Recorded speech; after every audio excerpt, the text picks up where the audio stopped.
पोलिसांनी 2 दिवसांपूर्वी आंदोलकांवरती लाठीचार्ज केला आणि त्यानंतर हा प्रतिसाद वाढत चालला असल्याचं पाहायला मिळतंय। महाराष्ट्रातूनही जंतर मंतरवरती काही तरुण या ठिकाणी दाखल झालेले आहेत।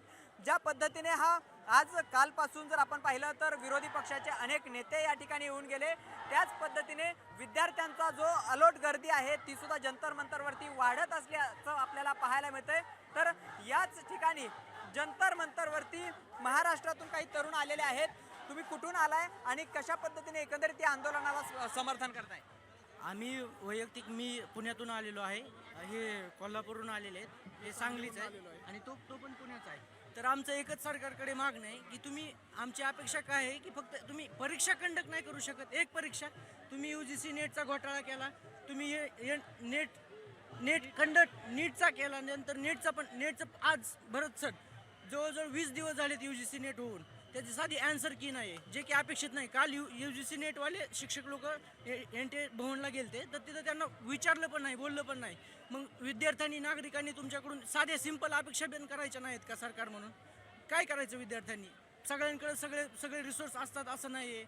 त्याच्यामुळं सरकारने आणि अपेक्षा काय आहे, आज जर मी सरळ सांगतो या सगळ्या युवकांच्या वतीने, आज जर तुम्ही प्रधानांचा राजीनामा नाही घेतला तर तुम्हाला उद्या पंतप्रधानांचा राजीनामा द्यायची वेळ लवकरात लवकर येणार आहे। त्यामुळे सरकारने भाऊक होत आहे ज्या भावना आहेत 22 लाख विद्यार्थ्यांचं तुम्ही आयुष्य, माझ्या बहिणीचा मुलगा संकेत, मी नाव सुद्धा सांगतो, परीक्षा दिली 400-450 मार्क येत होते। दुसऱ्या वेळेच्या एक्झाममध्ये जो की लीक झाल्यानंतर एक्झाम कंडक्ट केली त्याच्यामध्ये त्याचं कमी मार्क आले। आज त्याच्या घरचे सगळे आम्ही रडतोय, आज काय करायचं?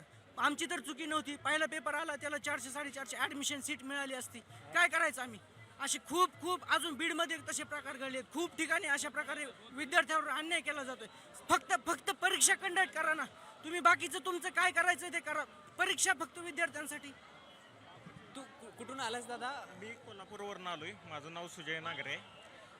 इथं महत्त्वाचं म्हणजे राजीनाम्यानं काय होईल नाही होईल, इथं विषय आहे इंडिव्हिज्युअल इंटिग्रिटी आणि इन्स्टिट्यूशनल इंटिग्रिटीचा।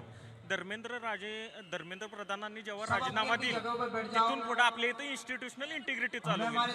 जसं की तुकाराम मुंडे असतील किंवा कुठलाही मंत्री असेल, ज्यावेळी तो काम करतो त्याचवेळी ते डिपार्टमेंट फेमस होतं। जर हिने ह्यावेळी राजीनाम्याचं जर काम केलं तर एक चांगली सवय आणि चांगला एक डिस्कोर्स इथं पुढे बघायला मिळेल। एक नवी नियमावली, एक नवी पायंडा ह्या सगळ्याच्या निमित्ताने पडेल असं मत या ठिकाणी या तरुणाने मांडलंय। तू कुठून आलाय? कशा पद्धतीने तरुणांवरती प्रचंड लाठीचार्ज झाला, डोकी फोडले अनेकांची आणि त्यानंतर तुम्ही समर्थन करण्यासाठी जंतर मंतरवर आला? हा देश गांधींचा आहे आणि या देशामध्ये लोकशाही चालली पाहिजे। कोणी या लोकशाहीचा कोणी राजा नाही, हे सर्व नोकर आहेत आणि यांनी या लोकशाहीचा बचाव केला पाहिजे। आणि या स्टुडंटवर लाठीचार्ज करणे हा लोकशाहीचा काळा दिवस होता। विद्यार्थ्यांवर लाठीचार्ज करणं या सगळ्या आंदोलनासाठी लाठीचार्ज करण्यात आला। सरकारसाठी, लोकशाहीसाठी हा काळा दिवस होता, अशा पद्धतीची प्रतिक्रिया या ठिकाणी या तरुणाने व्यक्त केली। तू कुठून आलाय आणि कशा पद्धतीने सरकार 1 महिना उलटून गेला या आंदोलनाला, मात्र अजूनही दखल घेतली जात नाही? मी पुण्यामधून आलेलो आहे, माझं नाव सौरभ। हे खूप चुकीचं होतंय, कारण की लोकशाहीचा या ठिकाणी खूप मोठा जे डेमोक्रेसी आहे ती पार पाडली जात नाहीये।